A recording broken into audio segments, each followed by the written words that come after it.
किसी भी इंसान की ज़िंदगी में कुछ पल ऐसे होते हैं जो बेहद खूबसूरत होते हैं। उन पलों को कभी भी नहीं भुलाया जा सकता, भले ही चाहे कितनी भी उम्र क्यों ना हो जाए।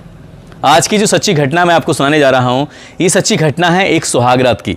सुहागरात पर कौन ऐसा इंसान है जो इन पलों को खूबसूरत बनाने की कोशिश नहीं करेगा, और शायद ही दुनिया का कोई ऐसा व्यक्ति होगा जो इस रात को कभी भुला पाता होगा। मगर जिस घटना की मैं बात कर रहा हूँ वो ये कोई पहली घटना नहीं है, बल्कि उस प्रांत में, उस जगह पर इस तरह की आम घटनाएं हो जाती हैं जब किसी को अचानक से पता चले कि सुहागरात पर कोई दुल्हन के साथ कोई और भी मौके पर मौजूद है, और जो तुम करोगे वो सब अपनी आंखों से दिखेगा। ये वाकई आज की कहानी हैरान करने वाले भी है, परेशान करने वाली है। जिस देश की कहानी है, वहाँ की प्रथा कहें या कुप्रथा कहें, ये तो वो जाने, लेकिन जो भी होता है वो वाकई 21वीं सदी में ये बातें कहीं ना कहीं ऐसी लगती हैं जैसे काल्पनिक हों। मगर जब अखबारों के पन्ने पलटे जाएं, वेबसाइट के पन्ने पलटे जाएं, तो उससे पता चलता है कि दुनिया में ऐसी ऐसी प्रथाएं भी हैं जो परेशान करती हैं, विचलित करती हैं। आदाब, नमस्कार, सत श्री अकाल। मैं उस्मान सैफी। आज की जो सच्ची घटना मैं आपको सुनाने जा रहा हूँ, ये सच्ची घटना है अफ्रीका देश का एक प्रदेश है सूडान, और इसी का एक इलाका लगता है अम्बद्दा। दरअसल एक लड़का जिसका नाम रिको होता है, रिको सॉफ्टवेयर इंजीनियर है और अमेरिका में नौकरी करता था। उसको पता चलता है कि उसकी शादी की तारीख, शादी के दिन बहुत नज़दीक आ चुके हैं, यानी कि जुलाई 2022 में उसकी शादी होनी थी, और शादी को लेकर वो बहुत ज़्यादा एक्साइटेड था। परिवार वालों एक तरफ तैयारी में जुटे हुए हैं, तो वो अमेरिका में अपनी तैयारी में जुटा हुआ है। जब शादी का वक्त आता है, तारीख आती है, तो पूरी तैयारी के साथ सीधा अपने घर जाता है, अपने परिवार से मिलता है। परिवार से मिलने के बाद जैसी उस रीति रिवाज के हिसाब से वहाँ शादी होती है, दिन में शादी होती है, बहुत सारे मेहमान आते हैं। मेहमान आने के बाद अब बारात विदा होती है, और बारात विदा होने के बाद जब दूल्हा दुल्हन अपने कमरे में जाते हैं, तो उसमें ये दोनों बैठकर दरवाज़ा बंद करके आराम से बातचीत कर रहे थे, और बातचीत का सिलसिला करीब आधा से पौन घंटे तक बीत जाता है। एक दूसरे से अपनी दुनिया की, अपनी खुशियों की बारे में बातें कर रहे थे, और भविष्य की न जाने कितनी सारी प्लानिंग कर रहे थे। प्लानिंग करते करते तब उन्हें मौका मिलता है अपनी ज़िंदगी के उन पलों को और भी खूबसूरत बनाने का, जिसकी वो काफ़ी दिन से तैयारी में थे। और जैसे ही उन पलों को जीने की कोशिश कर रहे थे, अचानक ही पीछे से एक आवाज़ सी आती है। वो आवाज़ थी मठारने की, जिस तरह से हम लोग कई बार इस तरह की आवाज़ निकालते हैं। आवाज़ कुछ इस तरह से निकलती है, और जैसे ही आवाज़ आती है, वो दोनों ही दूल्हा और दुल्हन घबराकर बैठ जाते हैं, सोचकर परेशान हो जाते हैं कि आखिरकार इस कमरे के अंदर आधे पौन घंटे से हमारी बातें कौन सुन रहा था।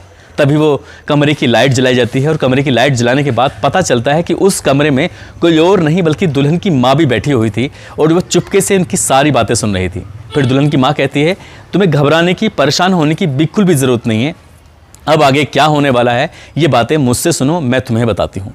ये पूरी कहानी, पूरी जो बात थी, उस दुल्हन की माँ दुल्हन और दूल्हे को बारी बारी से समझाती है, बताती है कि ऐसे करना है, ये करना है, बहुत सारी बारीकियों से रूबरू कराती है। दूल्हा और दुल्हन दोनों पानी पानी हो जाते हैं, सोचकर हैरान थे, परेशान थे, करें तो क्या करें, जब उन्हें ये पता चलता है कि ये एक प्रथा का हिस्सा है, और इस प्रथा में दुल्हन की माँ को साथ होना बेहद ज़रूरी है, क्योंकि अगला दिन निकलेगा, और अगले दिन निकलने के बाद वो सारी बातें बाहर के लोगों को, रिश्तेदारों को, सबको एक पंचायत के माध्यम से ये बात बताई जाएगी।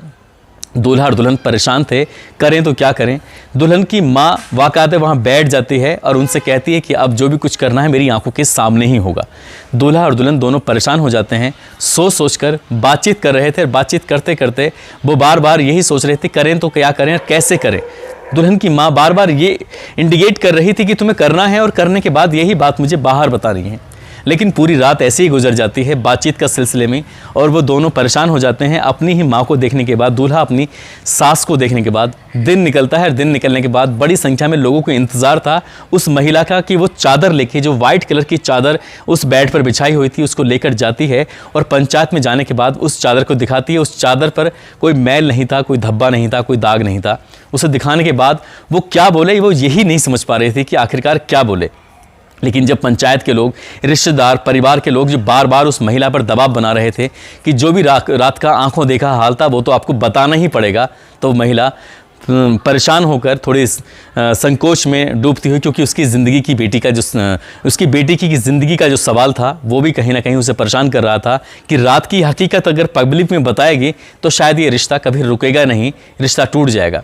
अब इस तरह से उस महिला ने बड़ा सोच समझ के, सूझबूझ से काम लेते हुए ये कहा कि जो भी हुआ है वो ठीक हुआ है, लेकिन जब उसकी गहराई तक उसकी सारी बातें जब शुरू से आखिर तक जानने की लोगों ने कोशिश की तो वो महिला बता ही नहीं पा रही थी और रिश्ता टूटने की नौबत आती है। तभी पंचायत में लड़की यानी कि दूल्हा और दुल्हन भी मौके पर मौजूद होते हैं और दोनों ही एक बार फिर उनसे वादा करते हैं कि हमें एक बार और मौका दिया जाए, फिर हम लोग अपनी परफॉर्मेंस अच्छी देंगे।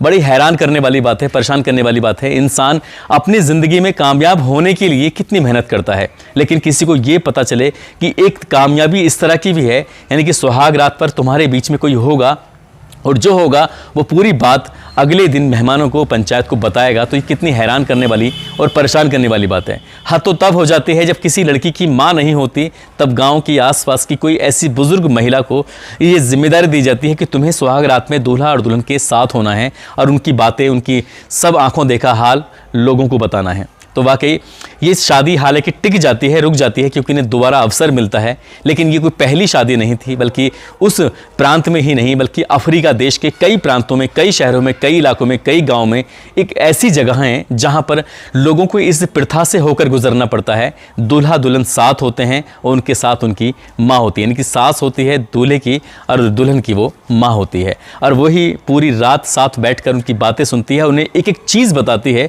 कैसे बात करनी है, क्या करना है, एक एक प्रथा के साथ वो आगे बढ़ती है और तब जाकर उनकी शादी कहीं ना कहीं कंप्लीट मानी जाती है। और कंप्लीट मानने के बाद फिर उसके बाद वो अपनी ज़िंदगी साथ साथ जी सकते हैं, बिता सकते हैं। मगर बहुत सारे मामलों में ऐसा भी होता है कि रिश्ते टूट जाते हैं, लेकिन हमारा इस कहानी को सुनाने का, इस घटनाक्रम को सुनाने का उद्देश्य है किसी को परेशान करना नहीं है, किसी का दिल दुखाना नहीं है, बल्कि आपको जागरूक करना है, आपको सचेत करना है कि दुनिया के अलग अलग मुल्कों में, जैसे राजस्थान में कई ऐसी प्रथाएं हैं, मध्य प्रदेश में कई ऐसी प्रथाएं हैं जहाँ पर सुनने के बाद लोगों को हैरानी होती है, परेशानी होती है, वैसे ही विदेशों में भी ऐसी प्रथाएँ हैं। यानी प्रथाएँ कहें या कुप्रथा कहें, ये तो खैर आप जानें, क्योंकि आप इसमें अच्छा फैसला कर सकते हैं। मैं तो सोच में पड़ गया कि मैं इसके बारे में क्या कहूँ। जाते जाते दोस्तों, कुछ लोगों के जन्मदिन है जिसमें अनुष्का कुमारी है, इनका जन्मदिन है, और साथ ही कुछ लोगों ने नाम लेने की अपील की थी। अनुष्का कुमारी को जन्मदिन की बहुत सारी शुभकामनाएं, बहुत बहुत मुबारकबाद। साथ ही प्रताप सिंह गुज्जर, करतार सिंह, ये पुटसल ओझारी के रहने वाले हैं, इन्होंने नाम लेने की अपील की थी। साथ ही तुलसी कुमारी हैं असम से, स्नेहा उड़ीसा से हैं, चौधरी सुरेंद्र सिंह भाटी खरखोदा से उत्तर प्रदेश के रहने वाले हैं, सौरभ राजपूत उत्तर प्रदेश से हैं, अखिलेश सिंह मुंबई से हैं, प्रीतम वर्मन कोलकाता से हैं, मोहम्मद जाफिर अली, अरुण कुमार, अरविंद दुबे सुल्तानपुर से हैं, सत्यनारायण, रॉकी सक्सेना, अफसर खान, रीता शर्मा, करण, इन लोगों ने नाम लेने की अपील की थी। दोस्तों, आप सब लोग अपना ख्याल रखें, सुरक्षित रहें। जय हिंद, जय भारत।